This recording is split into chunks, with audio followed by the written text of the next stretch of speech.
إن الحمد لله نحمده ونستعينه ونستغفره ونؤمن به ونتوكل عليه ونعوذ بالله من شرور أنفسنا ومن سيئات أعمالنا من يهده الله فلا مضل له ومن يضلل فلا هادي له وأشهد أن لا إله إلا الله وحده لا شريك له وأشهد أن محمدا عبده ورسوله أما بعد فإن خير الحديث كتاب الله وخير الهدي هدي محمد صلى الله عليه وسلم وشر الأمور محدثاتها وكل محدثة بدعة وكل بدعة ضلالة وفي رواية وكل ضلالة في النار فأعوذ بالله من الشيطان الرجيم بسم الله الرحمن الرحيم يا أيها الذين آمنوا استعينوا بالصبر والصلاة إن الله مع الصابرين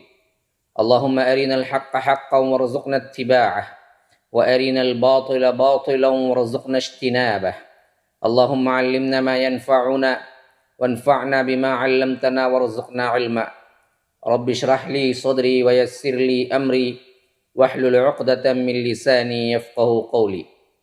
برادران اسلام، واجب الاحترام بزرگوں، دوستوں، عزیز ساتھیوں، لائق احترام ماؤں اور بہنوں، اللہ تبارک و تعالیٰ کے فضل و کرم سے رمضان المبارک لاک ڈاؤن میں کیسے گزاریں، اس عنوان کے تحت یہ تیسری نشست ہے، اور اللہ تبارک و تعالیٰ کے فضل و کرم سے رمضان المبارک بھی یہاں تمل ناڈو کے اعتبار سے کل شروع ہونے والا ہے۔ اب اس حیثیت سے جو عنوانات رمضان المبارک کے لیے مخصوص کیے گئے، آن لائن میرے خطاب اور جو ریلے کیے جائیں گے، نشر کیے جائیں گے رمضان کے اندر، اس کی خاص ٹاپک جو کہ پہلے ہی شاید آپ لوگوں کو معلوم ہوگا، تاریخ دعوت و عزیمت خلافت بنی امیہ سے لے کر عثمانیہ تک، یعنی حضرت معاویہ رضی اللہ عنہ کی خلافت سے لے کر یہاں تک کہ جب 1922 یا 23 کے اندر تک جو خلافت چلی، انشاءاللہ اس کے خاص واقعات، اس کے اندر تاریخ وہ بتاتی ہے جو دعوت اور عزیمت کی تاریخ رکھتی ہے۔ ان چیزوں پر انشاءاللہ روزانہ درس ہوگا، جو کہ انڈین ٹائم کے مطابق 10 سے لے کر 11 تک آن لائن لائیو نشر ہوگا۔ تو اس حیثیت سے آج کا یہ ہمارا پروگرام آخری پروگرام ہے، اور یہ خاص طور پر میں ان سوالات کے جوابات میں رکھا ہوں جو بہت زیادہ میرے پاس آئے۔ لاک ڈاؤن کے سلسلے میں ہم نماز تراویح کیسے پڑھیں، کیسے اپنے گھر میں اس کا اہتمام کریں۔ بعضوں نے پوچھا کہ وطر کیسے پڑھیں، بعضوں نے یہ سوال کیا کہ کیا ہم لائیو کسی کی تراویح یا آ کر ہم ٹیپ ریکارڈ میں، یا نہیں تو آ کر موبائل میں یا کوئی بھی آڈیو میں رکھ کے سن سکتے ہیں، یہاں جماعت بنا سکتے ہیں، یا لائیو کہیں سے نشر ہو رہا ہے تو اس لائیو کو دیکھ کر ہم گھر میں پڑھ سکتے ہیں۔ تو یہ تمام سوالات کے جوابات اصل میں مجھے دینا تھا، اور میرا وعدہ بھی تھا کہ انشاءاللہ اس سلسلے میں مکمل ایک ایپیسوڈ آپ کے سامنے رکھوں گا۔ تو انشاءاللہ العزیز اب ہم شروع کرتے ہیں لاک ڈاؤن کی حالت میں رمضان المبارک کیسے گزاریں، اس کے تحت آخری اور 3واں ایپیسوڈ آپ کے سامنے۔ اب اس سلسلے میں سمجھتا ہوں کہ سب سے پہلی بات جو ہے، فرض نمازوں کے بعد نوافل اور سنن، وہاں سے میں بات کو شروع کروں گا۔ کیونکہ اللہ کے رسول صلی اللہ علیہ وسلم کا معمول تھا کہ فرض نمازوں کے علاوہ بھی اللہ کے رسول صلی اللہ علیہ وسلم سنتیں ادا کرتے تھے۔ بعض کو اتنے اہتمام سے ادا کرتے تھے کہ اس کو خاص طور پر نام دیا گیا سنن رواتب، یا نہیں مؤکدہ، اور اسی طرح اس کے بارے میں اللہ کے رسول صلی اللہ علیہ وسلم سے جو احادیث مروی ہیں اس سلسلے میں یہاں تک فرمایا گیا ہے کہ اللہ تعالیٰ روز قیامت جب کسی کے فرض نمازوں میں کوئی کمی پیشی ہوگی تو ارشاد فرمائے گا انظروا هل تجدون لعبد من تطوع، کہ ذرا دیکھو اس کے نامہ اعمال میں کوئی نفل نماز تو نہیں ہے۔ ہاں اگر نفل نماز مل گئی فتکملون به فریضۃ، کہ اس سے اس کے فرائض کو مکمل کرو۔ اللہ اکبر! فرض نمازوں کے علاوہ نوافل کا اہتمام کرنا، سنن کا اہتمام کرنا، سنت مؤکدہ کا اہتمام کرنا اس حد تک ضروری ہے کہ اس حدیث سے معلوم ہوتا ہے، جو کہ صحیح ابو داؤد کے اندر اور اسی طرح احمد اور ابن ماجہ کے اندر آئی ہے، جس میں فرمایا گیا کہ اس بندے کے نوافل کو دیکھو، اگر نفل نماز میں سے اس کے پاس کچھ نمازیں ہیں تو فرائض میں جو کمی پیشی ہو گئی ان کو ان نوافل کے ذریعے سے پورا کر دو۔ اس سے معلوم ہوا کہ اس وقت نفل نماز بھی فرائض کے درجے میں آ جائے گی، کیونکہ کیا ہے، کسی فرض نماز کی برابری میں کسی دوسری نماز کو لایا جائے تو علماء کہتے ہیں کہ وہ دراصل کیا ہے، اس اصول کے تحت کہ ما لا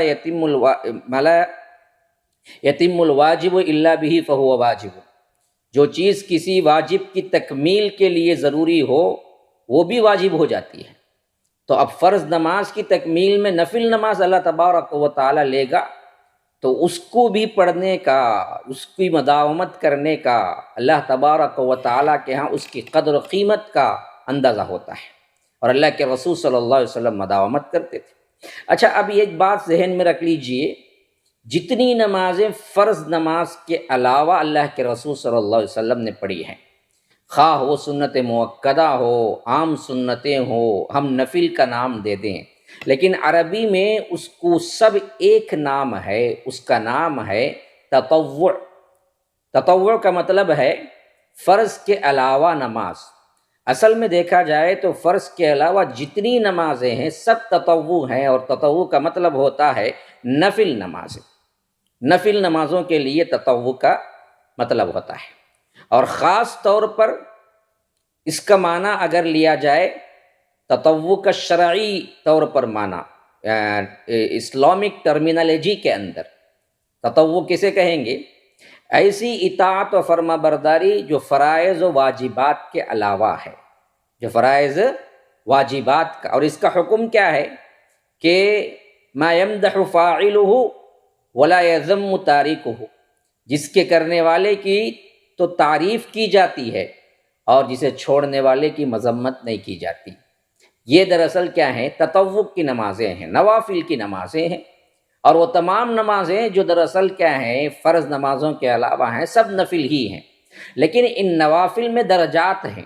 بعضوں کو اللہ کے رسول صلی اللہ علیہ وسلم نے بڑے اہتمام سے پڑھا، بعضوں کے اللہ کے رسول صلی اللہ علیہ وسلم نے کبھی کبھی چھوڑا بھی ہے۔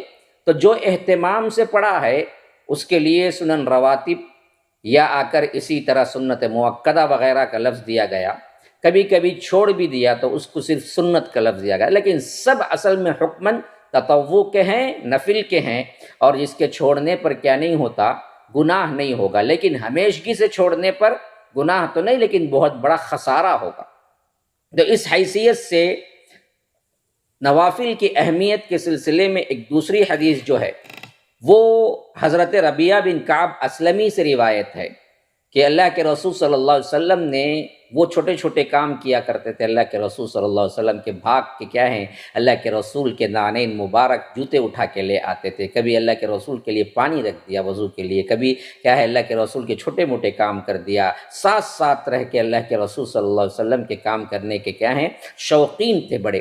تو ایک مرتبہ اللہ کے رسول صلی اللہ علیہ وسلم نے حضرت ربیعہ سے فرمایا کہ ربیعہ، تمہارے یہ چھوٹے چھوٹے کاموں سے میں بڑا خوش ہوا ہوں، پوچھو کیا پوچھتے ہو؟ یا رب، سرور کائنات امام الانبیاء سید المرسلین و آخرین جناب محمد رسول اللہ صلی اللہ علیہ وسلم پوچھ رہے ہیں کہ پوچھو کیا پوچھنا ہے.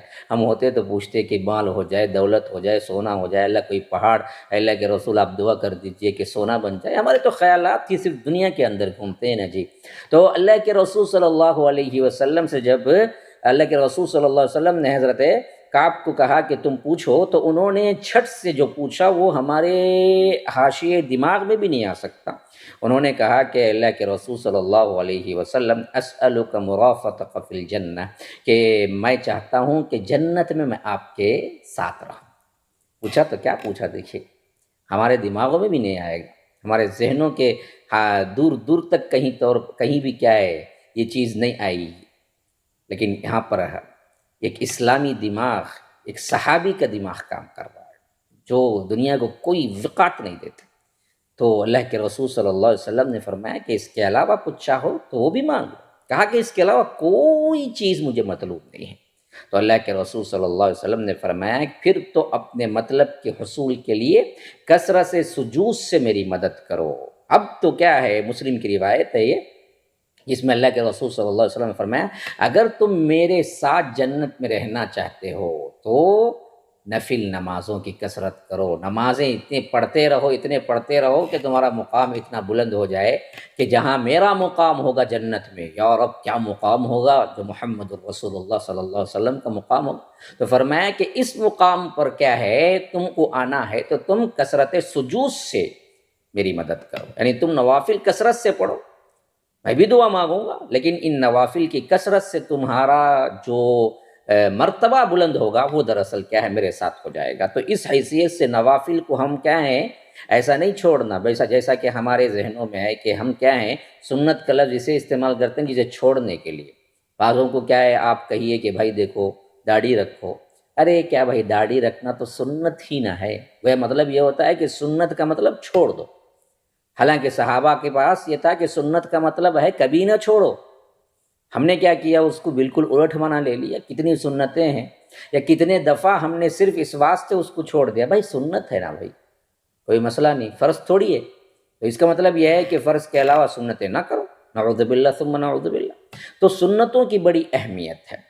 اب اس سلسلے میں خلاصہ دے دیتا ہوں. الگ الگ سنتوں کے بیان سے پہلے میں آپ کو خلاصہ دیتا ہوں کہ عموماً سنتوں کے سلسلے میں احادیث میں کیا آیا ہے. خاص کر حضرت ام حبیبہ رضی اللہ عنہا سے مروی یہ روایت ذہن میں رکھیے کہ اللہ کے رسول صلی اللہ علیہ وسلم نے فرمایا، وہ روایت کر رہی ہیں، من صلی 12 رکعۃ فی یوم ولیلۃ بنی لہ بہن بیت فی الجنہ. کہ فرمایا جو شخص دن اور رات کے اندر 12 رکعت نوافل پڑھے گا، فرض نمازوں کے علاوہ 12 رکعت پڑھے گا، اس کے لیے اس کے بدلے میں جنت میں ایک گھر تعمیر کیا جائے گا خاص طور پر. یاد رکھیے یہ حدیث مسلم کی ہے اور اسی کو سنت مؤکدہ بھی کہتے ہیں بعض لوگ. یہی وہ حدیث ہے، 12 رکعت فرض نمازوں کے علاوہ 12 رکعت جو ادا کرے گا. ام حبیبہ رضی اللہ عنہا سے روایت ہے کہ اس کے لیے خاص محل تعمیر ہوگا جنت میں.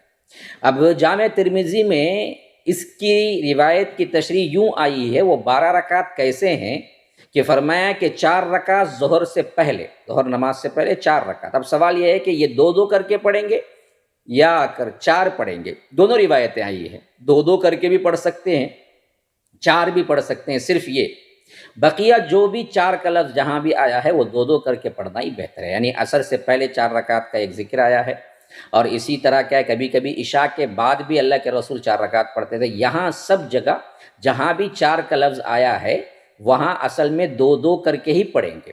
لیکن یہ خاص روایت کی بنیاد پر ظہر کے پہلے کی 4 رکعت ایک سلام کے ساتھ پڑھ سکتے ہیں، یعنی 2 کر کے نہیں، پورے 4 رکعت پڑھیں گے. چاہے تو 2 رکعت بھی پڑھ سکتے ہیں صرف ظہر سے پہلے کے 4 رکعت کو. اس کے علاوہ جو بھی 4 رکعت ہیں جہاں پر بھی حدیث میں لفظ آیا ہے وہ دراصل کیا ہے 2 رکعت کر کے پڑھنا. یہ اچھی طرح سمجھ لیجئے. تو 12 رکعت جو سنت مؤکدہ کا نام دیا جاتا ہے، وہ سنت مؤکدہ آپ مانیں یا نفل مانیں یا سنت مانیں، لیکن اس بات کو ذہن میں رکھیے کہ وہ 12 رکعت کے لیے خاص ایک وعدہ ہے، وہ وعدہ ہے جنت میں ایک خوبصورت ترین تمہارے لیے ایک محل تعمیر ہوگا، اور وہ جیسے ادا کرتے ہیں نا، کیسے ادا کریں گے وہ 12 رکعت، کب تو اس کی روایت کی تفصیل بھی کیا ہے، ترمذی کے اندر آ گئی ہے، وہ یہ کہ 4 رکعت ظہر سے پہلے اور 2 رکعت اس کے بعد، یعنی ظہر کے بعد، ظہر سے پہلے 4 اور 2 وہ 6 ہو گئے، پھر اس کے بعد 2 رکعت نماز مغرب کے بعد 2 8 ہو گئے، اور 2 رکعت نماز عشاء کے بعد 2 10 ہو گئے، اور 2 رکعت فجر سے پہلے کے 12 ہو گئے۔ یہ 12 رکعت ہیں جسے سنت مؤکدہ کہتے ہیں۔ یہ سنن بہت حد تک اللہ کے رسول صلی اللہ علیہ وسلم اس پر مداومت کرتے تھے، کہیں نہیں چھوڑتے تھے۔ کون سے؟ ظہر بعد 2، ظہر سے پہلے 4، 2 کر کے بھی پڑھ سکتے ہیں، 4 کر کے بھی پڑھ سکتے ہیں ظہر کے پہلے والے، پھر اس کے بعد مغرب کے بعد 2، عشاء کے بعد 2، اور فجر سے پہلے 2، یہ 6 اور یہ 6، 12 رکعت۔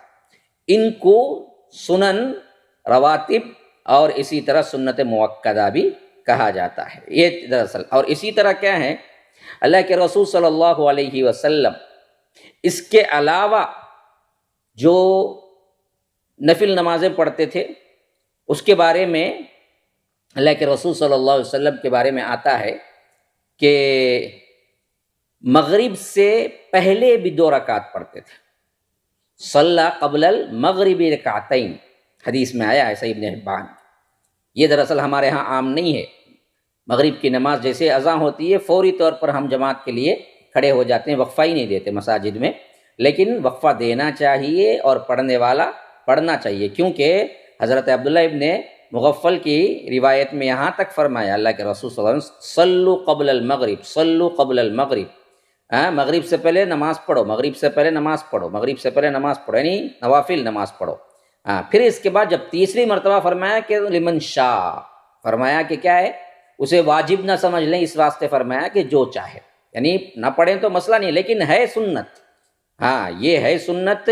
اور اسی طرح یہ روایت کے لحاظ سے اللہ کے رسول صلی اللہ علیہ وسلم کی اس حدیث میں بھی تائید مل جاتی ہے، جس میں فرمایا کہ ہر اذان اور اقامت کے درمیان نماز ہے، یعنی خواہ وہ فجر ہو، ظہر ہو، عصر ہو، مغرب ہو، عشاء ہو، ہر ایک کے درمیان 2 رکعت نفل نماز ہیں۔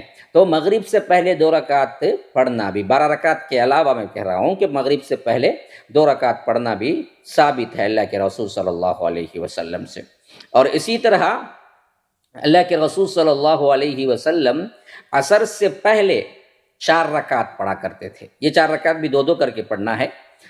4 رکعت حضرت علی رضی اللہ عنہ سے روایت ہے، جس میں معلوم ہوتا ہے کہ اللہ کے رسول صلی اللہ علیہ وسلم عصر سے پہلے بھی 4 رکعت پڑھتے تھے، اور اس کے بارے میں فرمایا کہ جو کوئی عصر سے پہلے 4 رکعت پڑھے، حضرت ابن عمر سے راوی ہیں، وہ کہتے ہیں کہ نبی صلی اللہ علیہ وسلم نے فرمایا رحم اللہ امرأ صلی قبل العصر 4، اللہ تعالیٰ اس شخص پر رحم فرمائے جس نے عصر سے پہلے 4 رکعت پڑھی۔ یہ خاص اس کا مقام ہے، جو عصر سے پہلے 4 رکعت پڑھتا ہے اس کے لیے اللہ کی خاص رحمت ہوگی۔ ان 12 رکعت کے علاوہ 4 رکعت عصر سے پہلے، مغرب سے پہلے 2 رکعت پڑھنا بھی ثابت ہے۔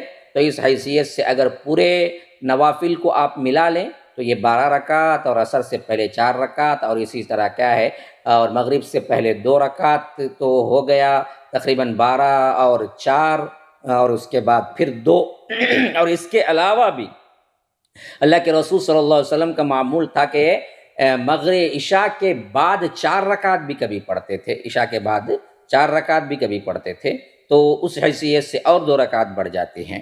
تو اور اسی طرح خاص طور پر فجر کی سنتوں کی بڑی اہمیت ہے۔ اب یہ سن لیجئے، حضرت عائشہ سے مروی ہے کہ اللہ کے رسول صلی اللہ علیہ وسلم نے نوافل میں سب سے زیادہ اہتمام فجر کی سنتوں کا کرتے تھے، سب سے زیادہ۔ اور ایک روایت میں تو یہاں تک فرمایا کہ رکعت الفجر خیر من الدنیا وما فیہا، نماز فجر کی 2 سنتیں دنیا و ما فیہا سے بہتر ہے، یعنی کروڑ پتی ملٹی ملینر کے پاس جتنی دنیا ہے اس سے بھی قیمتی ترین شے 2 رکعت فجر کی نماز سے پہلے سنت کی ہے کہ پوری دنیا اور اس کے اندر جو کچھ ہے اس سے بھی قیمتی ہے 2 فجر، اس واسطے اس کی جو اہمیت ہے اس کے واسطے اللہ کے رسول صلی اللہ علیہ وسلم نے عام سنتوں سے کچھ ہٹ کے اس کا حکم دیا کہ فرمایا کہ اللہ کے رسول صلی اللہ علیہ وسلم نے اس کی اجازت دی اگر یہ سنتیں پہلے نہ پڑھ سکیں تو بعد میں پڑھنے کی، کیونکہ سنت کو قضا نہیں ہے، بعد میں پڑھنے کی کسی اور سنت کے لیے اجازت نہیں ہے، لیکن فجر کے لیے خاص ہے۔ تو خاص طور پر حضرت قیس کو رضی اللہ عنہ جماعت کے بعد یہ سنتیں پڑھنے کی اجازت دی، یعنی پڑھ رہے تھے، اللہ کے رسول ان کو اجازت دی، یہاں تک کہ یہ روایت جو ہے فجر کے بعد بھی سنت پڑھ سکتے ہیں، یہ ترمذی کی روایت ہے۔ اور اسی طرح یہ بات بھی کہ اگر یہ سنتیں پڑھنے کا موقع نہ ملے، طلوع آفتاب تک بھی نہ پڑھے، تب بھی کیا ہے طلوع آفتاب کے بعد بھی پڑھ لے سکتے ہیں، جیسا کہ یہ حدیث دلالت کرتی ہے اس بات پر۔ حضرت ابو ہریرہ رضی اللہ عنہ سے مروی ہے کہ جس نے فجر کی 2 سنتیں نہ پڑھی اور وہ سورج طلوع ہونے کے بعد یہ 2 رکعتیں پڑھ لے، یہ روایت بھی کیا ہے صحیح ترمذی کے اندر بھی موجود ہے اور ابن خزیمہ ابن حبان کے اندر بھی موجود ہے کہ یہ 2 رکعتوں کی بڑی اہمیت ہے، جس کے پیش نظر اللہ کے رسول صلی اللہ علیہ وسلم نے کہا کہ اگر اس کو چھوٹ جائے تو طلوع آفتاب کے بعد بھی پڑھ لے سکتے ہیں، چھوٹ جائے تو نماز کے بعد بھی پڑھ لے سکتے ہیں۔ اور اسی طرح ایک نماز وہ ہے جو چاشت کی نماز، جس کو ہم نے الگ الگ نام دے رکھا ہے اور الگ الگ اوقات میں تبدیل کر دیا ہے، اور صلاۃ الاوابین اور اسی طرح اشراق کی نماز، یاد رکھیے یہ پورے ایک ہی نماز کے نام ہیں، ضحیٰ، اشراق، اوابین سب ایک ہی نماز کے نام ہیں۔ مغرب کے بعد جو پڑھتے ہیں وہ اوابین ہے، جو دوپہر کے بعد پڑھتے ہیں، ایسے جو بنا کے رکھ لیا ہے، یاد رکھیے ایسا کوئی مسئلہ نہیں ہے، ایک نماز کے ہی یہ سب نام ہیں، اوابین بھی وہی ہے، اسی طرح کیا ہے اشراق بھی وہی ہے، چاشت بھی وہی ہے اور ضحیٰ بھی وہی ہے۔ اب یہ نماز کیسی ہے، اس نماز کے بارے میں اللہ کے رسول صلی اللہ علیہ وسلم سے کیا مروی ہے؟ حضرت ابو ہریرہ رضی اللہ عنہ سے مروی ہے کہ اللہ کے رسول صلی اللہ علیہ وسلم نے ان سے فرمایا، وہ کہتے ہیں کہ میرے خلیل نے مجھے 3 چیزوں کی وصیت کی، یعنی اللہ کے رسول صلی اللہ علیہ وسلم کہہ رہے ہیں کہ یہ میرے خلیل، میرے دوست، میرے جگری دوست، ہر ماہ 3 دنوں کے روزے رکھنا، یعنی ایام 20 کے، 13، 14 اور 15 کے، عربی کیلنڈر کے حساب سے، عربی مہینوں کے حساب سے، عربی دن کے اعتبار سے، چاند کی تاریخوں کے 13، 14 اور 15 کے روزے ہر ماہ رکھنا، اور فرمایا کہ چاش کی 2 رکعتیں پڑھنا، سونے سے پہلے وتر پڑھ لینا۔ 3 چیزیں چاش کی نماز کا وصیت کے طور پر فرمایا، اور اس کے ساتھ ساتھ کیا ہے سونے سے پہلے وتر کا پڑھ لینا ہے۔ تو اس حیثیت سے یاد رکھیے اللہ کے رسول صلی اللہ علیہ وسلم نے ایک دوسری روایت میں فرمایا کہ چاش کی نماز حفاظت بہت زیادہ رجوع کرنے والا شخص یعنی اواب ہی کرتا ہے، یعنی ہر وقت چاش کی نماز جو پڑھتا ہے نا اس پر مداومت جو کرتا ہے، یہ دراصل کیا ہے اواب، پلٹنے والا، بار بار اللہ کی طرف رجوع ہونے والا جو ہے یہ وہی شخص کر سکتا ہے جو تقوی والا ہے، تو اسی سے اس کا نام کیا ہے صلاۃ الاوابین بھی پڑ گیا۔ اور اسی طرح ایک دوسری روایت میں فرمایا کہ ابن آدم دن کی ابتدا، یعنی رب فرماتا ہے کہ ابن آدم دن کی ابتدا میں تم 4 رکعتیں پڑھو تو تم ہی دن کے انتہا تک میں کافی ہو جاؤں گا، یعنی 4 رکعت سے اپنی دن کی شروعات کرو، طلوع آفتاب کے بعد سے اس کا ٹائم شروع ہوتا ہے نا، تو دن کی ابتدا ہے، تو پھر اس کے بعد تم 4 رکعت پڑھ لو، دن کے انتہا تک میں کافی ہو جاؤں گا، یہ حدیث بھی ترمذی کے اندر آئی ہے۔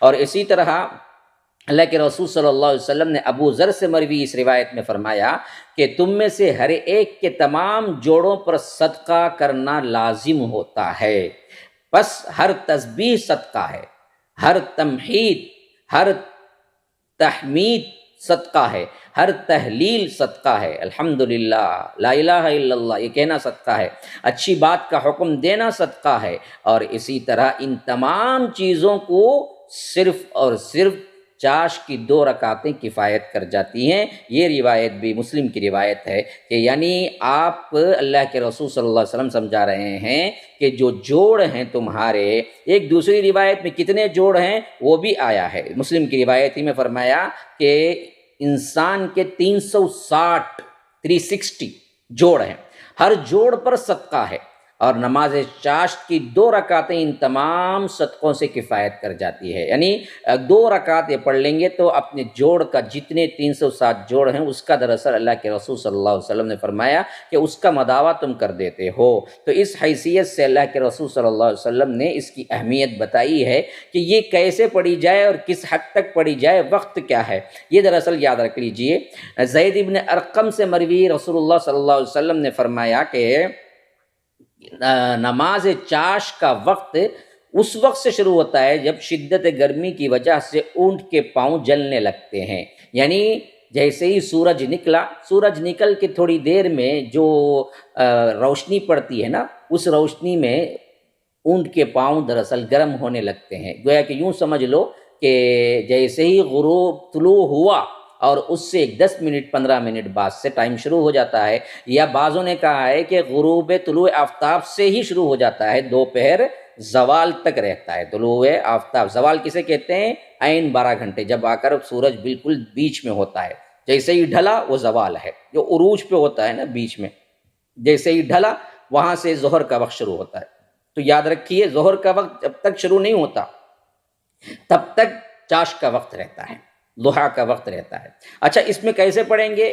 تو اس میں دراصل کیا ہے، کم از کم 2 رکعتیں ہیں. ایک حدیث میں کیا ہے، انس بن مالک کی روایت ہے، اس میں فرمایا کہ جو شخص نماز فجر پڑھے اور اسی مصلی پہ بیٹھا رہے یہاں تک کہ کیا ہے سورج غروب ہو جائے، طلوع ہو جائے اور چاش کا وقت شروع ہو جائے، تو 2 رکعت نفل نماز پڑھ لے تو یاد رکھو اس کے لیے فرمایا کہ اسے ایک کامل حج اور عمرے کا ثواب ملتا ہے. تو اس بارے میں بعض لوگوں کا کلام ہے، لیکن صحیح تر بات یہ ہے کہ یہ حدیث بہت صحیح ہے. تو اس میں فرمایا کہ 2 رکعت پڑھ لے، تو 2 رکعت سے شروع ہو رہی ہے چاش کی نماز، یہی چاش کی نماز ہے.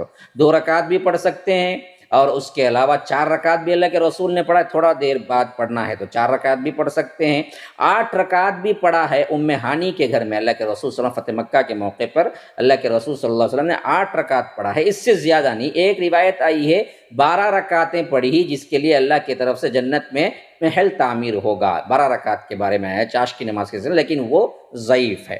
تو اس حیثیت سے کیا ہے یاد رکھ لینا چاہیے کہ 8 4 اور اسی طرح 2 پڑھ سکتے ہیں، تینوں روایتیں آئی ہیں.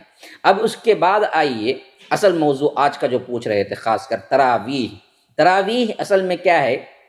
ترویحہ کی جمع ہے، اور ترویحہ ریسٹ لینے کو کہتے ہیں، آرام کرنے کو کہتے ہیں. اور یہ اس واسطے اس کا نام پڑا کہ 4 رکعت بعد امام تھوڑا سا وقفہ دیتا تھا تاکہ لوگ کیا ہیں بیٹھیں اطمینان سے، پھر اس کے بعد نماز یا 2 رکعت کے بعد یا 4 رکعت کے وقفے کے ساتھ پڑھاتا تھا.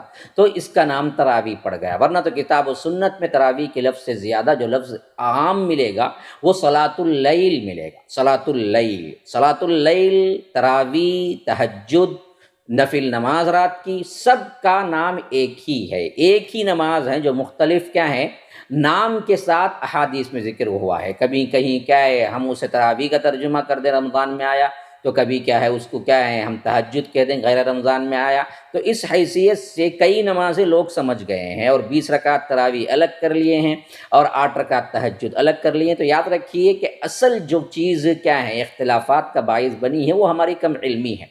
ہم اگر دیکھیں گے کتاب و سنت کے اندر سے تو ایک ہی نام نکلے گا، وہ نام ہے صلاۃ اللیل. اور وہ صلاۃ اللیل یا تہجد یا تراویح جو بھی ہے وہ 8 رکعت اور 3 رکعت وتر کے اعتبار سے 11 رکعتیں ہیں. اس کے علاوہ کوئی اور چیز ملتی ہی نہیں ہے، کوئی اور چیز ملتی ہی نہیں ہے. یہی صحیح چیز ہے.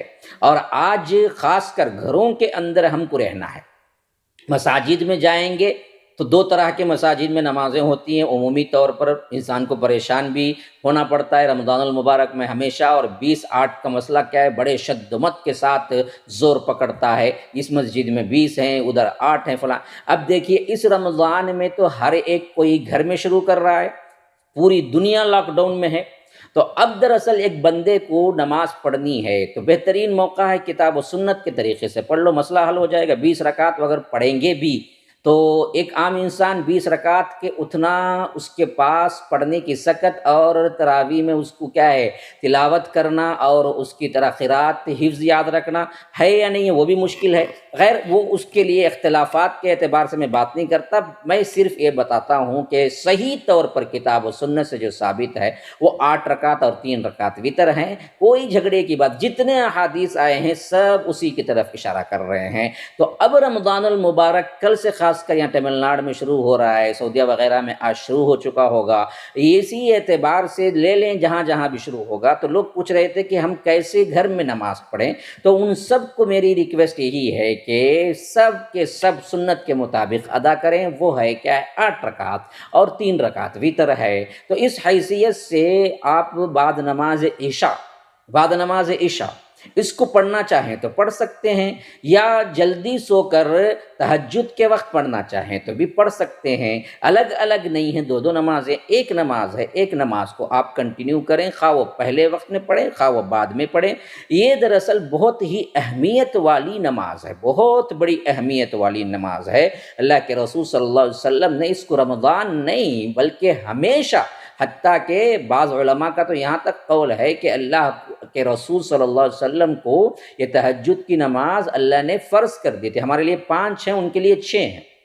ان ناشیۃ اللیل ہی اشد وطئا واقوم قیلا ومن اللیل فتہجد بہ نافلۃ لک۔ اس سے معلوم ہوتا ہے کہ اللہ کے رسول نے تہجد کبھی نہیں چھوڑی ہے، ہمیشہ پڑھتے رہے۔ ہمارا مسئلہ یہ ہے کہ ہم تو کیا ہے عام دنوں میں پڑھنے سے رہے، اب رمضان المبارک میں یہ طریقہ جب اپنانا چاہتے ہیں تو 3 4 مسائل مل کے آ جاتے ہیں کہ بعد نماز عشاء پڑھیں گے تو وہ تراویح پڑھیں گے، پھر ہم کو کیا تہجد بھی پڑھنا ہے۔ اگر کوئی بندہ کیا ہے تراویح پڑھ لیتا ہے، تہجد چھوڑتا ہے تو اس کے لیے کیا حکم ہے، اور کوئی بندہ تراویح کو نہیں آتا ہے تہجد پڑھ لیتا ہے تو ہمارے نظروں میں برا ہوتا ہے۔ یہ تمام چیزیں جو اس واسطے آتی ہیں کہ ہمارے پاس مسائل کے انبار ہیں لیکن علم کم ہے، علم کی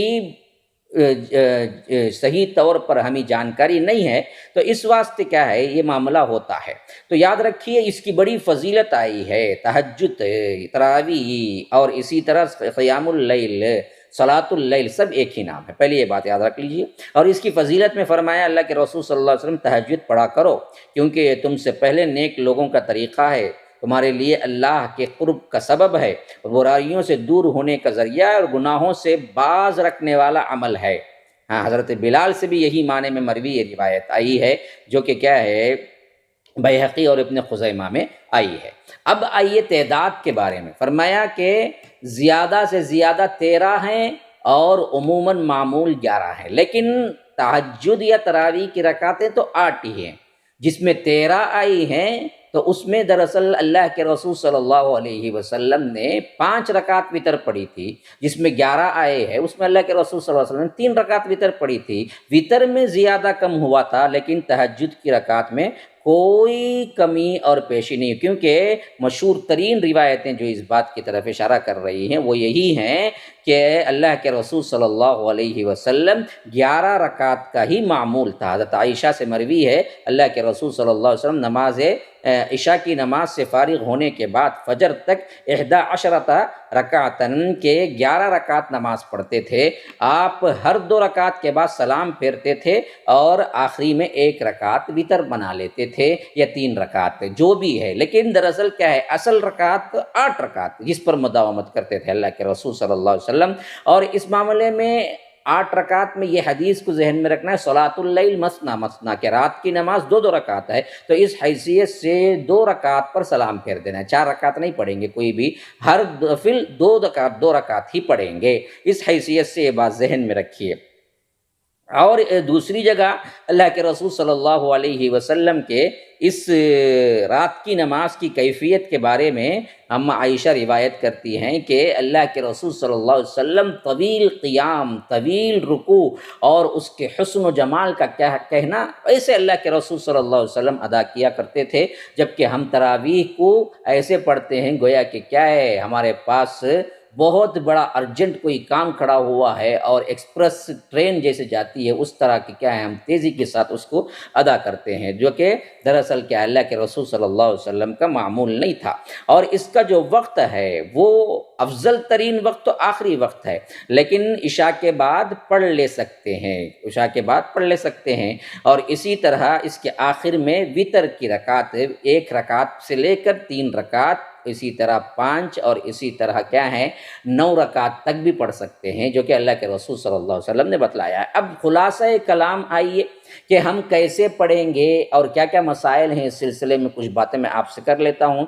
تراویح کی نماز، تہجد کی نماز، صلاۃ اللیل، قیام اللیل، سب ایک ہی نماز کا نام ہے، نمبر 1۔ نمبر 2، اس کو اللہ کے رسول صلی اللہ علیہ وسلم رمضان ہو یا غیر رمضان ہو 11 رکعت کرتے تھے، جو صاف اما عائشہ کی روایت میں ما کان یزید فی رمضان ولا فی غیرہ الا 11 رکعت۔ رمضان غیر رمضان میں اللہ کے رسول صلی اللہ علیہ وسلم 11 رکعت پڑھتے تھے، ان میں 3 وتر ہیں۔ اب ہمارے ہاں کیا ہوگا، لاک ڈاؤن میں ہم گھر کے اندر کیا کریں گے؟ تو سب سے پہلی چیز ایک سوال یہ ہوا ہے کہ لائیو ٹیلی کاسٹ جو ہو رہا ہے اس کے تحت ہم یہاں پر کیا ہے جماعت بنا لے سکتے ہیں؟ نہیں، لائیو ٹیلی کاسٹ سے جماعت نہیں بنا سکتے، یہ بات متفق علیہ ہے، کیونکہ جب تک کہ امام کو اور آپ مقتدین کے ساتھ نہیں ملتے وہ جماعت میں شامل نہیں ہو سکتے۔ ابن باز رحمہ اللہ سے فتویٰ پوچھا گیا کہ ہمارا گھر بالکل مسجد سے متصل ہے اور لاؤڈ اسپیکر کے ذریعے آواز آتی ہے، تو کیا ہم گھر میں بھی وہ نماز ادا کر سکتے ہیں خواتین وغیرہ؟ تو کہا کہ نہیں، جہاں تک مسجد کی بلڈنگ کے اندر ہے، بلڈنگ کے اندر شمار ہے، اور مقتدی کو آپ دیکھ رہے ہیں جو کھڑے ہوئے، وہ اگر پڑھ لیتے ہیں تو وہ جائز ہے، لیکن دیوار ہے اور الگ گھر ہے تو اس میں اس نماز کی مطابقت نہیں ہوگی، تو اس حیثیت سے لائیو ٹیلی کاسٹ میں نہیں ہوگا۔ اور دوسری بات، بعض لوگوں نے پوچھا کہ ہم تراویح کیسے پڑھیں، ہمارے پاس کیا ہے قرآن حفظ نہیں ہے۔ تو پہلی بات یہ کہتا ہوں کہ حفظ شروع کیجئے۔ پہلی بات یہ ذہن میں رکھیے کہ قرآن کا حافظ ہونا بہت بڑی نعمت ہے، کم از کم کچھ تو یاد ہونا ہے، کچھ بھی یاد نہیں ہے تو وہ قبرستان کی طرح ہے اس کا دل، حدیث میں آیا ہے۔ ہاں، قرآن پڑھنے والا اور نہ پڑھنے والا کمثل الحی والمیت، مردہ اور زندے کے برابر ہے۔ جس کے دل میں قرآن ہی نہیں ہے تو یاد رکھو وہ تو قبرستان کی طرح ہے۔ تو پڑھنا اب تو کم از کم شروع کرو۔ بعض پوچھیں گے کہ ہم اگر شروع بھی کر دیں تو ہم کیا کر سکیں گے؟ 8-10 صورتیں شروع کی، تو اس کا مطلب یہ نہیں ہے کہ آپ کیا ہے چھوٹی صورتیں پڑھ کے آپ تراویح نہیں پڑھ سکتے یا تہجد نہیں پڑھ سکتے، پڑھ سکتے ہیں۔ طویل قرات ہی کرنا ضروری نہیں ہے، ہاں طویل قرات افضل ہے۔ اگر کوئی گھر میں کوئی حافظ نہیں ہے اور کچھ صورتیں یاد ہیں، پورا قرآن ختم نہیں کر سکتے۔ بعضوں نے پوچھا کہ ہم قرآن کیسے ختم کریں؟ دیکھیے، پورا قرآن ختم کرنا شرط ہے ہی نہیں، آپ کو کیا ہے جتنا یاد ہے آپ پڑھ سکتے ہیں، روزانہ وہی ریپیٹ کر کے پڑھ سکتے ہیں۔ مثلا کسی کو 10 صورتیں یاد ہیں اور وہ کیا ہے روزانہ وہی 10 صورتیں پڑھتا ہے تو کوئی مسئلہ نہیں، اس کی نماز ادا ہو جائے گی۔ نماز عشاء کے بعد پڑھیں یا کر سحری کے اٹھنے کے بعد، اگر وقت سے پہلے اٹھ جائیں 1 گھنٹہ آدھا گھنٹہ تو بہتر ہے، آخری وقت میں پڑھیں گے۔ لیکن عموم آخری وقت کا بہانہ کر کے چھوڑ دیتے ہیں، تو اس واسطے نماز عشاء کے بعد ہی آپ شیڈول رکھ لیجئے گھر کے اندر، پوری گھر کے جتنے بھی لوگ ہیں ان کو سب بنا لیجئے، جو بھی بہتر سے بہتر قرآن پڑھنے والا ہے، کتنا زیادہ کسے یاد ہے اسے امام بنا لیجئے۔ پہلے کیا ہے پیچھے مرد حضرات کھڑیں، بچے ہیں تو اس کے پیچھے کھڑیں، اس کے بعد عورتیں کھڑیں، پھر اس کے بعد اس کو کتنا آتا ہے وہ پڑھ لے۔ بعضوں نے سوال کیا کہ ہم کیا ہے دیکھ کے پڑھ سکتے ہیں مصحف میں؟ جیسا کہ روایت میں آیا ہے، حضرت عائشہ کے غلام تھے ذکوان جن کا نام تھا، وہ اللہ کے رسول صلی اللہ علیہ وسلم کی یہ بیوی امہات المومنین کے غلام تھے، تو وہ پڑھا کرتے تھے دیکھ کر، اما عائشہ ان کے اقتداء میں نماز پڑھتی تھی۔ تو اس روایت کو لے کر ابن باز رحمہ اللہ نے فتویٰ دیا ہے کہ دیکھ کے پڑھ لیں۔ میں کہتا ہوں کہ آج کے ماحول لاک ڈاؤن میں سب کے پاس کیا ہے حافظ نہیں ہے، ہر گھر میں ایک حافظ نہیں ہے، لیکن ہوتا تو آج یہ مسئلہ نہیں ہوتا۔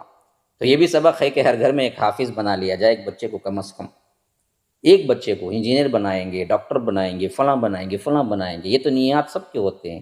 ایک نیت یہ بھی کر لیجئے کہ میرا بچہ ایک تو کم از کم حافظ بنے گا، تو ایسا کر لیں گے تو مسئلہ ہی نہیں۔ تو خیر کیا ہے، بعضوں نے پوچھا قرآن مصحف دیکھ کے پڑھ سکتے ہیں جس میں زیادہ خلل نہ ہو، جس میں زیادہ کیا ہے ورق وغیرہ پلٹانا نہ ہو، الٹانا نہ ہو، یہ ایسے پڑھیں کہ اس کے اندر سکینت بھی ہو۔ تو اس طرح ہم نماز پڑھیں گے 2 رکعت کر کے. یہ شرط نہیں ہے کہ طویل قیام ہی کریں، تو آپ مختصراً یاد بھی کرنا شروع کر دیں سورتوں کو اور وہی پڑھ دیں. اگر نہیں ہو رہا ہے تو مصحف دیکھ کے بھی پڑھ لیں. 2 رکعت کر کے 8 رکعت پڑھیں گے. پھر اس کے بعد وطر، اگر اس کے بعد کوئی نماز پڑھنے کا نہیں ہے، اور بہتر یہی ہے کہ 8 رکعت پر اکتفا کریں، ہاں، تو وطر پڑھیں گے. وطر کی کیفیت کیا ہے؟ وطر کی کیفیات میں اللہ کے رسول صلی اللہ علیہ وسلم سے ثابت ہے کہ فرمایا کہ 1 پڑھو، 3 پڑھو، اور اسی طرح اجازت دیتے دیتے اللہ کے رسول نے 9 تک کا بھی ذکر کیا. تو لیکن ایک بات اس میں یہ ہے کہ 1 رکعت کیسے پڑھیں گے؟ 1 رکعت بالکل کیا ہے پڑھ سکتے ہیں، احادیث سے ثابت ہے. 1 رکعت وطر پڑھنا تعداد کے اعتبار سے 1 وطر پڑھنا ثابت ہے. اللہ کے رسول صلی اللہ علیہ وسلم نے فرمایا کہ حضرت ابن عمر سے مروی ہے کہ جب تمہیں صبح ہونے کا خدشہ ہو تو 1 وطر پڑھ لو، 1 ہی وطر پڑھ لو. یہ روایت بخاری، مسلم، ابو داؤد، ترمذی میں ہے. ایک روایت کے بعض مخالفت کرتے ہیں، نہیں، ایک روایت پڑھ سکتے ہیں. ایک رکعت کی بعض لوگ کیا ہیں مانتے نہیں ہیں، انکار کرتے. 1 رکعت وطر پڑھ سکتے ہیں. وطر کا مطلب ہی آڈ نمبرز ہے، 1، 3 اور اسی طرح 5، 7، 9 آڈ نمبرز ہیں. اور اسی طرح کیا ہے احادیث میں جس کا ذکر آیا ہے وہ یہ ہے کہ 9، 7، 5، 3 یہ سب آئے ہیں. پڑھنا ہے تو پڑھ سکتے ہیں، 9 تک پڑھ سکتے ہیں. اچھا، اس کو پڑھنے کے طریقے کیا ہوں گے؟ 1 پڑھیں گے تو جیسا عام 1 رکعت پڑھتے ہیں ویسے سورہ فاتحہ اور اس کے ساتھ کوئی سورت. پھر اس کے بعد کیا ہے آپ دعائے قنوت پڑھیں، رکوع کریں، پھر اس کے بعد سجدے کریں اور اس کے بعد سلام پھیر دیں. اور قنوت کے بھی 2 طریقے ہیں. زیادہ تر اصح ترین روایات میں رکوع سے پہلے ہی پڑھنے کا ذکر آیا ہے، اور ہاتھ اٹھانے کا نہیں، ہاتھ باندھ کے ہی پڑھنے کا ذکر آیا ہے. لیکن منع نہیں ہے، ہاتھ اٹھانا بھی حدیث میں ثابت ہے اور رکوع کے بعد پڑھنے میں منع بھی نہیں ہے. تو دونوں طریقے ہیں. 1 رکعت پڑھنے والا نماز میں سورہ فاتحہ کے بعد کوئی سورت ملائے گا، پھر اس کے بعد چاہا تو وہ قنوت پڑھ لے گا. اب اس کے لیے تکبیر توڑ کے باندھنے کا جو احناف کے پاس رواج آ گیا ہے وہ کہیں ثابت نہیں، تکبیر توڑنے کا نہیں ہے. ایسے ہی قرات ختم کرے گا، اس کے بعد وہ قنوت پڑھ لے گا. قنوت میں اللہم اہدنی فیمن ہدیت وہ بھی آئی ہے، اللہم انا نستعینک ونستغفرک یہ بھی آیا ہے. جو قنوت آپ کو معلوم ہے اور کسی کو قنوت نہیں معلوم ہے مختصراً یاد کر لیں. اچھا، ایک بات یہ بھی یاد رکھیں کہ کسی کو کچھ بھی یاد نہیں ہے قنوت میں سے، یا دعا نہیں کر سکتا ہے، دعا یاد نہیں ہے، تو وہ کیا کرے؟ یاد رکھیے وطر کی نماز میں قنوت دراصل کیا نہیں ہے، واجب نہیں ہے. قنوت پڑھو یا نہ پڑھو نماز ہو جاتی ہے. وطر 1 رکعت کا نام ہے، قنوت لازم نہیں ہے. قنوت پڑھنا ہے، قنوت چھوڑ گیا، بھول گئے یا قنوت نہیں پڑھا آمدن، اس سے نماز میں کوئی فرق نہیں آتا. اب کسی کو دعا کرنا نہیں آ رہا ہے، قنوت تھوڑا سا بھی یاد نہیں ہے، وہ صرف 1 رکعت پڑھ لے تو اس کی وطر ہو جائے گی، نیت سے وطر ہو جائے گی. اگر جو پڑھنا ہے، جو پڑھنا چاہتا ہے، اس کے لیے طریقہ کیا ہے؟ الحمد کا سورہ، اس کے بعد کوئی سورت، پھر اس کے بعد کیا ہے، اور خاص کر قل هو اللہ احد پڑھنا ہے. تو پڑھ کے کیا ہے اس کے بعد آپ وہ قنوت پڑھ لیں اور رکوع سجدہ کر لیں اور سلام پھیر دیں. نہیں تو دوسرا طریقہ یہ ہے کہ آپ دراصل سورہ فاتحہ اس کے ساتھ سورت ملا لیں، پھر رکوع کریں. پھر رکوع کے بعد آپ کیا ہے ہاتھ اٹھائے بغیر باندھنا بہتر ہے، کیونکہ اٹھانے کا اس وقت ثبوت نہیں ملتا. لیکن عام دعا کی حیثیت سے کوئی اٹھانا چاہے تو منع بھی نہیں ہے، تو وہ کیا ہے دعا کرے، پھر اس کے بعد وہ جا کے سجدہ کرے اور سلام پھیر لے. یہ ایک طریقہ ہوا. اب کوئی 3 رکعت پڑھنا چاہتا ہے تو اس کے لیے خاص اللہ کے رسول صلی اللہ علیہ وسلم نے فرمایا کہ مغرب کی طرح نہ کرو اپنے وطر کو. تو معلوم ہو گیا، تو جیسے جو عام طور پر احناف 2 رکعت میں بیٹھ کے اٹھ کے پھر 3 رکعت پڑھتے ہیں، یہ طریقہ اللہ کے رسول نے منع کیا ہے جو مغرب کی طرح ہو جاتا ہے. تو 3 رکعت پڑھنے کا طریقہ یہ ہے کہ 2 رکعت پڑھ لیں، سلام پھیر دیں، پھر اس کے بعد اٹھ کے 1 رکعت پڑھیں. 2 رکعت پڑھ لیں، سلام پھیر دیں. اس اثنا میں کوئی بات بھی ہے تو کر سکتا ہے، پھر 1 رکعت پڑھ سکتا ہے، کوئی مسئلہ نہیں. تو وہ بھی 3 رکعت وطر ہو جائیں گی. اس میں بہتر یہی ہے. اور اس کے 2 طریقے ہیں. ایک یہ کہ 2 رکعت اگر قاعدے میں بیٹھے تو آدھا قاعدے میں بیٹھ کے اٹھنا نہیں ہے بلکہ سلام پھیر لینا ہے، پھیر کے پھر 1 رکعت پڑھ لینا ہے. اگر نہیں تو کیا کرنا ہے، 2 رکعت میں بیٹھنا ہی نہیں ہے، سیدھے بیٹھنا ہی 3ویں رکعت میں. ہاں، 3ویں رکعت میں بیٹھ کے 3 رکعت پڑھ لے سکتے ہیں. 2 طریقے پہ پڑھ سکتے ہیں. تو پہلا طریقہ جو ہے وہ یہ ہے کہ 2 رکعت میں آپ سلام پھر لیں، پھر اٹھیں، پھر 1 رکعت پڑھیں اور اس کے اندر کیا ہے دعائے قنوت پڑھتے پڑھیں، اور پڑھتے وقت یا تو وہ آپ رکوع سے پہلے ہی پڑھ سکتے ہیں، رکوع کے بعد بھی پڑھ سکتے ہیں، اور اس کے ساتھ وہ قنوت ہی نہ پڑھیں، کوئی مسئلہ نہیں، نماز ہو جائے گی۔ قنوت کسی کو یاد نہیں ہے، آتا نہیں ہے دعا کرنا، تو اس کے لیے بھی جائز ہے کہ وہ پڑھے، اس میں بھی کوئی خلل واقع نہیں ہوگا۔ اور یہ بات بھی ذہن میں رکھیے کہ 3 رکعت کی نماز میں عموماً سنت کے اعتبار سے اللہ کے رسول صلی اللہ علیہ وسلم جو سورتیں پڑھتے تھے، پہلی رکعت میں سبح اسم ربک الاعلیٰ پڑھتے تھے، دوسری رکعت میں قل یا ایھا الکافرون پڑھتے تھے، پھر اس کے بعد تیسری رکعت میں قل ھو اللہ احد پڑھتے تھے، جو کہ آخری رکعت ہوا کرتی تھی۔ تو یاد رکھیے کہ اس حدیث سے، جس میں نے بتایا کہ جو طریقہ عام احناف کے اندر ہے اسے مشابہت نہ کرو، یہ حدیث دراصل کیا ہے، دارالقطنی کے اندر، بیہقی کے اندر آئی ہے اور صحیح حدیث ہے۔ اس حیثیت سے وہ طریقہ چھوڑ دینا چاہیے جو 2 رکعت میں آدھا قاعدہ بیٹھ کر پھر اٹھ کے جو پڑھتے ہیں، یہ طریقہ مغرب کی نماز سے مشابہت کے اعتبار سے ہو جاتا ہے، جس کو اللہ کے رسول صلی اللہ علیہ وسلم نے منع کیا ہے۔ تو اس کے علاوہ جو بھی صورتیں ہیں وہ دراصل کیا ہیں، ایک تشہد کے ساتھ پڑھنے کی صورتیں ہیں۔ اور اسی طرح اب وتر کے پڑھنے کے بعد کا بھی کبھی کبھی اللہ کے رسول صلی اللہ علیہ وسلم 2 رکعت ہلکی سی رکعتیں پڑھا کرتے تھے۔ بعض روایتیں میں آیا ہے کہ یہ دراصل کیا ہے، آخری وقت میں فجر کی سنتوں کے اعتبار سے پڑھتے تھے، بعض روایتوں میں آیا ہے کہ نہیں، اس کے علاوہ بھی پڑھتے تھے۔ بہرکیف صحیح تر روایات میں یہی ہے کہ اپنے آخری نماز جو ہے نا وتر کو بناؤ، اس کے بعد کوئی نماز نہیں ہے، اس کے بعد تم کوئی نماز نہ پڑھو، یہی چیز صحیح طور پر آئی ہے۔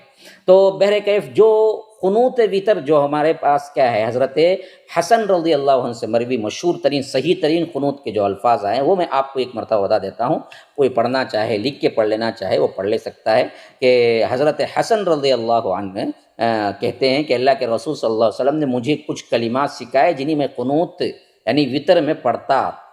وہ کون سے ہیں؟ فرمایا کہ اللہ کے رسول نے خود سکھائے ہیں۔ کیسے؟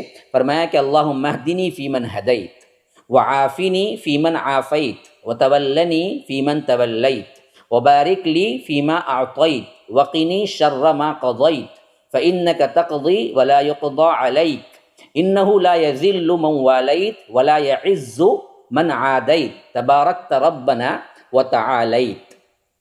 یہ الفاظ کیا ہیں؟ صحیح ابو داؤد کے اندر آئے ہیں۔ یہ قنوت کے بس اتنی دعا ہے جو کہ کوئی بھی پڑھ سکتا ہے، کوئی بھی پڑھ سکتا ہے۔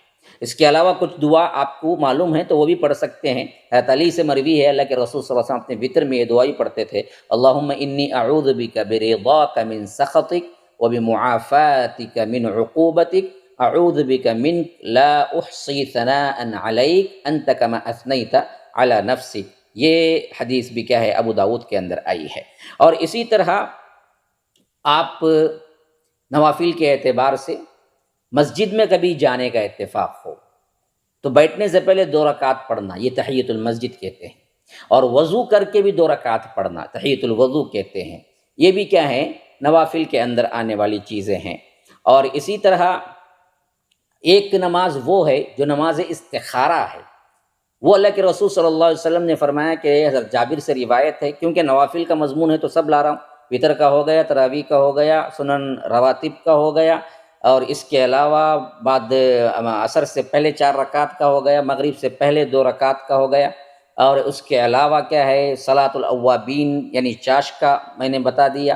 اب اس کے ساتھ ساتھ کچھ اور جو نوافل ہمیں ملتے ہیں اس کے بارے میں بتا رہا ہوں۔ استخارہ بھی ایک نفل نماز ہے کہ فرمایا کہ جابر رضی اللہ عنہ روایت کر رہے ہیں، اللہ کے رسول صلی اللہ علیہ وسلم ہمیں اپنے تمام معاملات میں استخارہ سکھاتے تھے، جیسے ہمیں قرآن کی کوئی سورت سکھاتے ہوں۔ اور فرمایا کہ اگر کوئی کیا ہے، کوئی کام کرنا چاہتا ہے تو ارادہ کرنے سے بعد من غیر الفریضہ، فرمایا کہ فرض نمازوں کے علاوہ 2 رکعت نفل نماز خاص استخاری کی نیت سے پڑھنے کے بعد یہ دعا کرے، اللہم انی استخیرک بعلمک واستقدرک بقدرتک واسألک من فضلک العظیم فانک تقدر ولا اقدر وتعلم ولا اعلم وانت علام الغیوب۔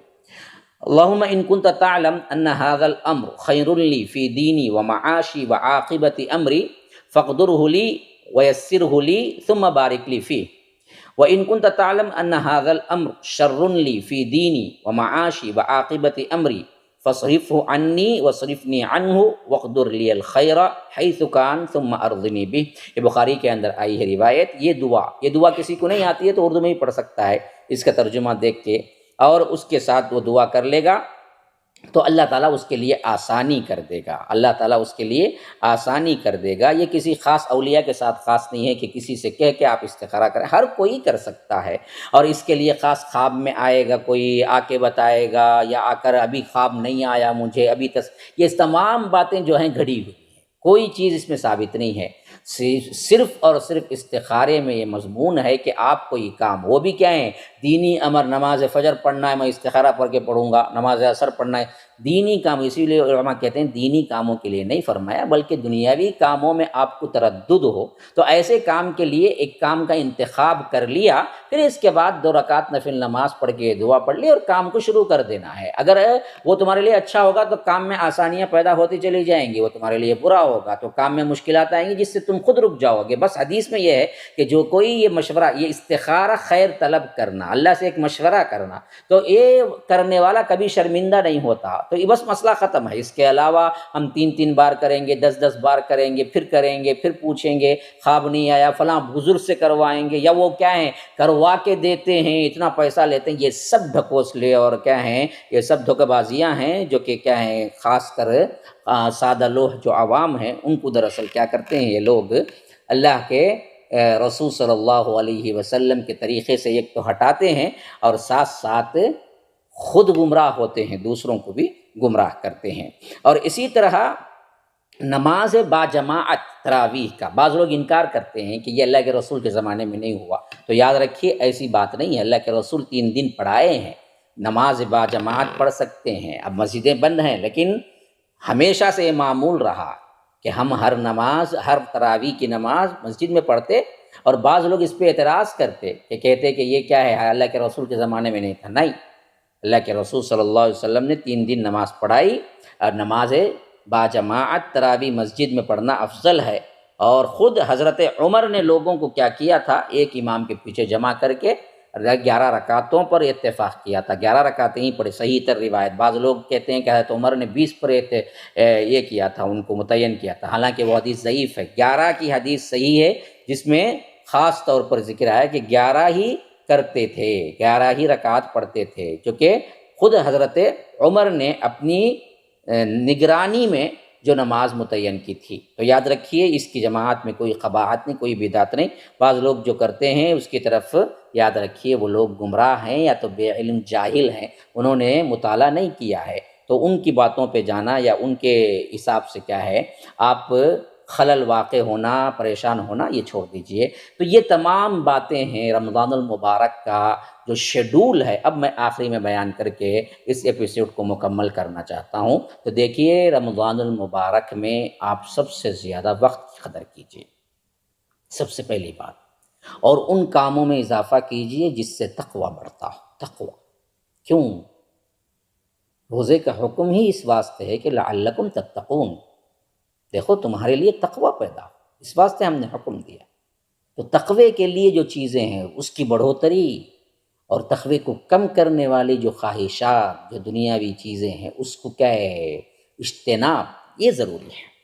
تو اب گھر میں ہی ہیں پورا دن، شاید یہ تھا کوئی رمضان کسی کی زندگی میں آیا ہو، نماز کو تک نہیں جا سکتا بندہ، تو اب برباد نہ کریں، بس کھائے سوئے، یا کھانے کی تیاری، سحر ختم نہیں ہوا، افطاری کے لیے چیزیں جماؤ بناؤ، اور گھر کے عورتوں کو لگا دو اسی میں کہ کوئی کیا ہے گنجی بنائے، کوئی فراں بنائے، کوئی سموسہ بنائے، کوئی یہ بنائے، مجھے یہ پسند، مجھے وہ پسند۔ کھانا ہے لیکن اتنا کھاؤ جتنا کیا ہے جینے کے لیے ضرورت ہے، اتنا نہ کھاؤ یا کھانا ہی تمہارا ایم مقصد نہ بن جائے، جینا صرف کھانے کے لیے نہ بن جائے۔ تو اس حیثیت سے میں کہتا ہوں کہ ہم اپنا شیڈول تیار کریں، پورے دن کا شیڈول۔ سب سے بہتر جو ہے جلدی سو جائیں، یہ ہو سکتا ہے تراویح پڑھ کے سوئیں یا نماز عشاء پڑھ کے سو جائیں، پھر آپ رات اٹھ جائیں، یہ فضیلت والا عمل ہے۔ جو رات جلدی نہیں اٹھ سکتا اس کے لیے کیا ہے وہ تراویح پڑھ کے 8 رکعت سوئے، یا نہیں تو عشاء پڑھ کے سو جائے، پھر اس کے بعد جلدی 2 بجے 3 بجے اٹھ جائے، اب مکمل 8 رکعت پڑھے، کم از کم 1 گھنٹہ صرف کرے، طویل قیام کرے، ان کے گھروں میں حفاظ ہیں، پھر وتر ادا کرے 3 رکعت یا 1 رکعت، پھر اس کے بعد سحر انتہائی وقت جو شروع ہو رہا ہے، انتہائی وقت جو آیا ہے، اس وقت میں سحری کریں، آخری وقت، کیونکہ افضل ترین وہی ہے۔ سحری کرنے کے بعد جیسے ہی سحری کا ٹائم ختم ہوا، اذان ہو گئی، یا آ کر اذان آپ خود دیں، جہاں دور دراز ہیں اذان سنائی نہیں دیتی ہے تو پھر اذان دیں، پھر اس کے بعد 2 رکعت فجر کی سنت اس کو ادا کریں، پھر اس کے بعد فجر کی نماز باجماعت، فجر کی نماز باجماعت ادا کرنے کے بعد ایک شیڈول بنا لیں، وہیں پر بیٹھے بیٹھے اشراق کی نماز کے وقت تک سورج طلوع ہو جائے، اور اس وقت تک کے درمیان میں پورے گھر کو بٹھا کے آپ بول سکتے ہیں تو خود بولیں، نہیں بول سکتے ہیں تو کوئی کتاب پڑھیں، بہتر سے بہتر جو ہے وہ تفسیر پڑھیں، ابن کثیر ہے یا احسن البیان ہے، ان دونوں تفاسیر میں سے کوئی ایک تفسیر لے لیں، حدیث قرآن کی آیت اگر آپ کو پڑھنا آتا ہے تو وہ پڑھ کے ترجمہ کر کے تشریح کریں، متعین کر لیں کہ 1 گھنٹہ آپ کو ملے گا، آدھا گھنٹہ آپ کو ملے گا، آدھا پارہ 1 پارہ بھی متعین کر لیں تو پوری تفسیر پڑھ لے سکتے ہیں رمضان کے اندر۔ تو اس کے بعد کیا ہے 2 رکعت نفل نماز پڑھ کے اٹھ جائیں چاشتی، تو آپ کو وہ ثواب بھی مل جائے گا۔ پھر اس کے بعد تھوڑے اپنے گھر کے کام کاج ضروریات سے فارغ ہو جائیں، پھر اس کے بعد اول وقت میں ظہر کے جیسا ہی شروع ہوتا ہے، ظہر کا وقت 12:10 یا 12:15 سے جیسے شروع ہوتا ہے تو آپ کیا ہے تیاری کر لیں، نوافل ادا کر لیں، 4 رکعت جو ہیں ایک ساتھ بھی پڑھ سکتے ہیں یا 2 رکعت کر کے بھی پڑھ سکتے ہیں، پھر اس کے بعد 4 رکعت ظہر پڑھ لیں، پھر اس کے بعد پھر 2 رکعت نفل پڑھ لیں، پھر اس کے بعد عموماً کوئی کام ہو تو کر لیں، نہیں تو کیا ہے سنت نبوی کے اعتبار سے دوپہر میں خیر اللہ ہے، تھوڑی دیر آرام کر سکتے ہیں، کیونکہ جلدی اٹھیں تو بعد میں کیا ہے وہ جو جلدی اٹھنا ہے اس کو کمپرومائز کرنے کے لیے دوپہر بعد ظہر بعد تھوڑی دیر سو لیں، 3 تک 3:30 تک، پھر اول وقت میں جیسے عصر شروع ہوا تو آپ کیا ہیں عصر کی نماز پڑھ لیں، 3:40 3:35 کو شروع ہو جاتا ہے شاید، ان کے اپنے اعتبار سے دیکھ لیں، عصر کی نماز سے پہلے تیار ہو کے 4 رکعت پڑھنا جس میں خاص رحمت ہوتی ہے نفل نماز، پھر اس کے بعد 4 رکعت عصر کے بعد کوئی نماز نہیں ہے نفل کی، تو اس کے بعد آپ ذکر اذکار میں بیٹھیں، خاص طور پر وہ مسنون اذکار جو صبح شام کی دعاؤں کی طرف سے صبح شام کی دعاؤں کے نام سے مشہور ہے نا، وہ ہم مغرب بعد پڑھتے ہیں، حالانکہ صحیح وقت یہ ہے کہ عصر بعد پڑھیں، تو عصر بعد اس کو پڑھیں، اذکار میں رہیں، اور اس کے ساتھ ساتھ کیا ہے پھر اگر وقت ملے تو تفسیر یا کوئی کتاب کا مطالعہ، یا بچوں کو بٹھا کر کوئی کتاب کا مطالعہ کر سکتے ہیں، تاریخ ہے یا آ کر حدیث ہے، حدیث میں ایک بہت عام بہترین سمجھ آنے والی کتاب ریاض الصالحین کا انتخاب کر سکتے ہیں آپ، اس میں اخلاقیات کا ایک بہت بہترین مجموعہ ہے، تو وہ پوری کتاب آپ رمضان میں اس شیڈول کے مطابق ختم کر سکتے ہیں۔ پھر اس کے بعد کیا ہے تھوڑی سی تیاری افطاری کی ضرورت، معدے کو تر کرنے کے لیے، پورا لے کے ایک ساتھ کھانے کے لیے نہیں، بلکہ کیا ہے ضرورت کی اشیاء لے کے بیٹھ جائیں، دعا کریں، کیونکہ وہ قبولیت کا وقت ہے اور ایک دعا خاص قبول ہوتی ہے، تو دعا کریں، اور تھوڑا سا کیا ہے کھجور اور پانی جو ہے اس سے کھول لیں، اور اس کے ساتھ کچھ تھوڑا سا معدہ تر کرنے کے لیے کھا کے مغرب پڑھ لیں، مغرب سے پہلے 2 رکعت پڑھ سکتے ہیں، پھر اس کے بعد مغرب 3 رکعت اور مغرب کے بعد 2 رکعت پڑھنے کے بعد اچھی طرح کھائیں، یہ معدے کے لیے بھی اچھا ہے، صحت کے لیے بھی اچھا ہے، آپ کو نماز بھی بوجھل نہیں ہوگی۔ اور اس کے بعد کا جو وقفہ ہے اس وقفے میں آپ اپنی ضروریات یا آ کر جو بھی کیا ہے مطالعہ وغیرہ کچھ ہے تو وہ کر سکتے ہیں، پھر اس کے بعد آپ عشاء کے لیے تیاری کریں، اور عشاء کے ساتھ تراویح یا آ کر تہجد پہلے پڑھنے والے پورے کر کے آپ سوئیں گے، تو اس شیڈول کے حساب سے آپ کے صحت کے اعتبار سے بھی شریعت کے اعتبار سے بھی بڑا بہترین آپ کا رمضان گزرے گا، ذکر اذکار بھی، تلاوت بھی، اور مطالعہ بھی، اور اس کے ساتھ ساتھ کھانے پینے کا بھی ایک معمول ہے۔ یہ میں نے استطاعت بھر جو مجھے سمجھ آئی میں نے کیا ہے آپ کو ایک شیڈول دینے کی کوشش کی ہے، اس سے بہتر کسی کے ذہن میں ہے تو وہ اس کو اپنا کر کیا ہے ثواب حاصل کرنے کی کوشش کرے۔ بہرکیف توقع صرف یہی ہے کہ اس کے ذریعے بہت سوں کو فائدہ پہنچے گا اور وہ اپنا رمضان اللہ کی رضا میں گزاریں گے۔ تو دعا یہی ہے کہ اللہ ہمیں رمضان کے رحمتوں اور برکتوں سے محروم نہ رکھ، اور اللہ ایسے کام ہمیں کرنے کی توفیق دے جو رمضان المبارک میں تیرا قرب اور تیرا تقرب ہمیں حاصل ہو، اور صحیح طور پر مومن کی زندگی گزارنے کی توفیق دے۔ مجھے اجازت دیجیے، انشاءاللہ میں پھر آپ کو رمضان المبارک کے شیڈول کے اعتبار سے آپ کو ہر رات ملوں گا انشاءاللہ، جو کہ خاص عنوان ہے دعوت، تاریخ دعوت و عزیمت، عہد بنو امیہ سے عہد عثمانیہ تک انشاءاللہ۔ وہاں تک میں وہ آپ کو 1 گھنٹہ انڈین ٹائم کے مطابق 10 سے 11 تک نشر کیا جائے گا۔ آپ تمام سے التجا ہے کہ مجھے دعاؤں میں یاد رکھیے گا، اور میری دعا ہے آپ سب کو اللہ تعالیٰ صحت عافیت سے رکھے، دین و دنیا کی ہر بھلائی عطا کرے۔ السلام علیکم ورحمۃ اللہ وبرکاتہ۔